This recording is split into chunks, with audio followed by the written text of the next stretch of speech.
Facebook. There's a secret group called Nephew's Corner. I don't know if you guys are on it, so shout out to Nephew's Corner. Check them out. They're amazing. And a young lady was on Snapchat on an account called Somali TV. All right? So a question that she asked was, why do educated Somali men not marry educated Somali men not marry educated Somali women, but choose to marry uneducated Somali women? And some of the answers, because I was on Snapchat, were just ridiculous. A lot of the men were saying, are you ready for this? The educated women are very hard to control, and they wouldn't be ralio. First of all, what is ralio? Could somebody just like scream out the definition if you like, just give me an idea? Because I think it's very accommodating. Is it really submissive? First off, these are not my views. Cool, وقف قاعد فكرة ما قرأتني. قف شيء أكون برنايو ما قرأتني. قف سريرت واجعجني. قف حافظ الشو. قف حافظ دكتوري. قف أتكلميس. قف أتشكوهيس. قف أتفكرني. ما قرأتني.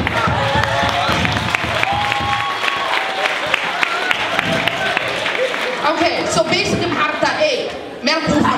Pretty much. I got you. We'll get you a German Shepherd if you want. But I understand. Okay, so my question to everybody, including the panelists, right? You see what these men are saying, all right? Is this true? Like, is it true that these men that are educated, and I'll go to you. What do you think? Like, are these men really don't want educated women? Why am I going to school day in and day out? Why was I not raised like a cow? Feed me, plump me up, sell me off, and then I now, cook for that guy. I don't know. I don't want to say all men. Thank you. Yeah, because I don't want to get attacked, but I really mean all men. Anyways, I just feel like I don't know if they just say it to say it, because I have some friends and they'll be like, yeah, she can get her degree, but when we get together, like, I want her to stay home. What world, fam? I don't understand. Like, I didn't go to school for countless amount of years to just sit at home, but I don't know what man wants to just sit there and work all day. Like, we live in America, it's hard. Like, you're gonna need two people bringing bread home. So dual income. So I don't know. I definitely do think that's 100% of the Somali generation now. They think that way, but I think it's a bluff. Do you? I really don't think they want a girl sitting at home. Like, they just say it, especially the generation now. I wouldn't speak for the ones before. They definitely want you to stay home. But the ones now, I think they just say it to say it. Mostly, I don't think they would actually want a woman to stay home. All right, Ash, you're just give me 1 second. Hey, girl. You work. You're on TV. You're popping. What's going on with the Somali men? Are they scared of educated women, strong women, people that have money? See, I haven't heard that though. Really? No, that's why I was like, I'm gonna go with her and say, I'm gonna call that bluff. I don't think so. I mean, I would love someone who can cook and clean for me and make my bed. And have everything situated. But no, honestly, I haven't heard it, but I don't think it's all men. I'm gonna let you chime in because you seem passionate about that. He's upset. He's in the corner sulking. So, it's not a myth. I'm not saying I believe it. Okay. But, conversations amongst friends. They really want a submissive wife. And obviously it's not good, like a good mentality. But Somali culture is evolving, so we have to just accept that. We have to acknowledge that's what it is. Like, you guys just think it's myths and attack it head on, and I'm sure most of the men in here want educated women because they're here at this type of event. I'm sure to see Sheeko Sheeko and see some shawties, you feel me? So if they wanted a submissive woman, I can go somewhere else. I don't know where you find submissive women, but I'm sure they came here for educated women as well. Well, I think it's an influence of like how some of these men have grown up with their parents. Okay. The mothers being at home, usually that's what they're used to, right? And a lot of the men get catered to by our mothers. I've witnessed it, like, I'll see a plate all made up and I'll try to eat it and my mom will be like, that's for your brother. So they do get catered to, and I think they assume that translates into their marriages, right? I don't see anything wrong with a dual income household, but I do feel like it's a sense of control as well.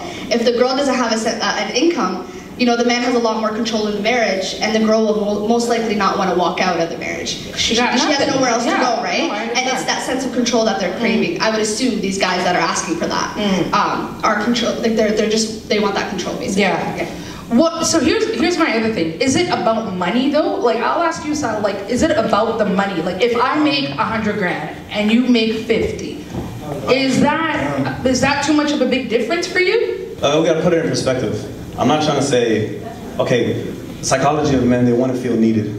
You know what I mean? They want to feel needed, and they want to be like the providers of the family, right? And Somali women, for the most part, are raised to be single mothers and not to meet men and niggas and shit and all that bullshit, right? So I want to be needed, hypothetically speaking, and every girl I see doesn't need me necessarily. I guess that's a weak state of mind to think like that, but that's the reality of the situation. Yeah. So I don't know, man.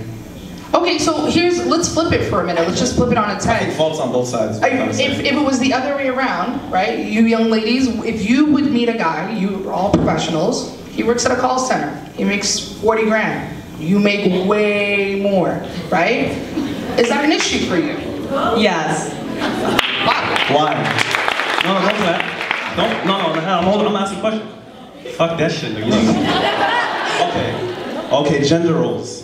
We want to go to the future. We want to change gender roles. I respect that. I love that. You want a man to respect your, right to work and education. I love that. I have sisters. I have cousins. I want them to. My daughter, inshallah, someday I want them to be like you guys in here. So you want to change your gender roles, but like, you don't want your man a call center though? Why does that matter? Okay. So what if I said, my wife, if you don't cook and clean, I don't want you. That's unacceptable. Let me explain. That's a gender role. Give That's a gender role that you want to change. Why can't you change my gender role? Let's see if we get the other mic. Okay, there's a difference. Those are like gender roles, and we're talking about occupations. So if you're working at a call center, that's like a high school job, something that you do on the side. You can make 40,000, like for instance, doing like a startup company. That's okay because you have aspirations to get better. Call center is something you just stay with, and that you want. Like people do that, like now we're going to school and doing a call center. That's not something that I can see myself doing. I understand. No one wants a bum nigga. I feel you there. No one wants a bum. You want a nigga with dreams, aspirations. But the previous value of a man is based off of his occupation and how much money he makes. Right? Yes, but you're saying in comparison to me making like 100K, you making 40K, but because you're working at a call center, I'm like a doctor. There's like a big difference. But why is my value based on how much I make? What if I'm a great man? What if I have deeds? What if I have good values? No, what if I love you? We're just talking about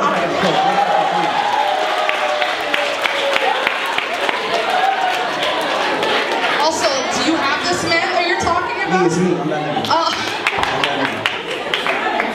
No, go ahead. No. I honestly, those are like great qualities, but you have to think like, I can't be working like day in and day out as like a doctor or something, and you're doing a 9 to 5 at a call center. Like that's not enough. That's not even like spaced out. But my value is solely off of how much I make in my occupation. Why is that? I don't think that's what you said. I don't think that's what, I think what you're trying to take what I say, like the little bits Okay, go ahead. Okay. I get what your point. Let me help you out. Wait, before you go, I really have a question for you. Is money the issue with you? I'm gonna give you the same question I gave him. 10 grand difference, is that an issue for you? 50 grand difference, is that an issue for you? Let's stick with the money first. Go ahead. No. The money isn't the issue with me, it's the occupation that's the issue with me. You have to put in the same amount of work as I make. It's the ambition. I feel you. Okay, it's the end goal. What's your end goal? Do you see yourself just being at the call center when we... Well, what if my ambition is just to be a good husband?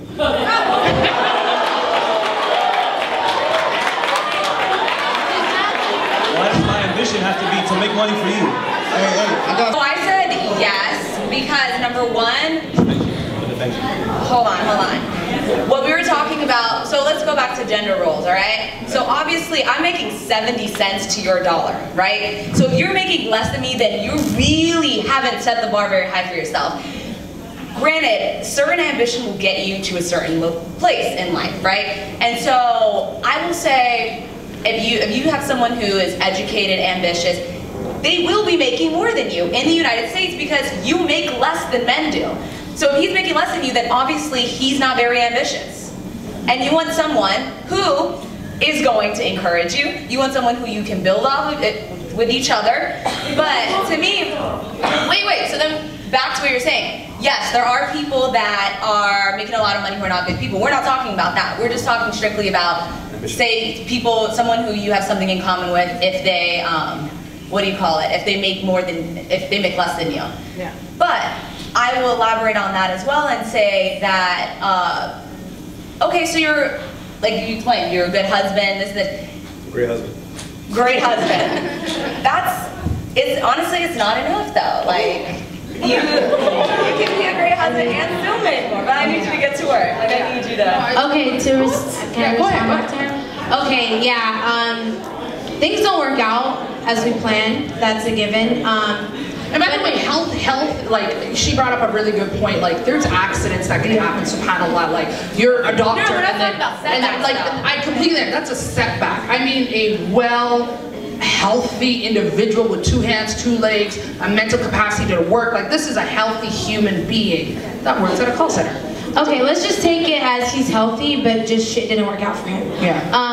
It happens, it's life. But it's like, are you happy though? Like, if he's happy, I completely understand. Because if he's not, you're gonna reflect that on me. You're gonna try to make me feel bad. Yeah. You're gonna start resenting me. Yeah. And honestly, ain't nobody got time for that. Like, yeah. So it's like, if you're happy and you're content with where you're at in life, and you're trying in all the other aspects, I'm okay with that. But if you're gonna resent me down the line, then definitely no. I think we're done with this topic, guys. Like, it's, I think, a lot of feedback. I personally want to tell you that I struggle between Beyonce telling me to be an independent lady and getting my money and being a trophy wife. I don't know which one I want. I want both of them. But some days I get tired and I'm like, I'm never going back to work. I'm tired. I want to be fed and have grapes put in my mouth and have that luxury life. And then the other days I'm like, I am somebody. So it depends on what kind of day you have. So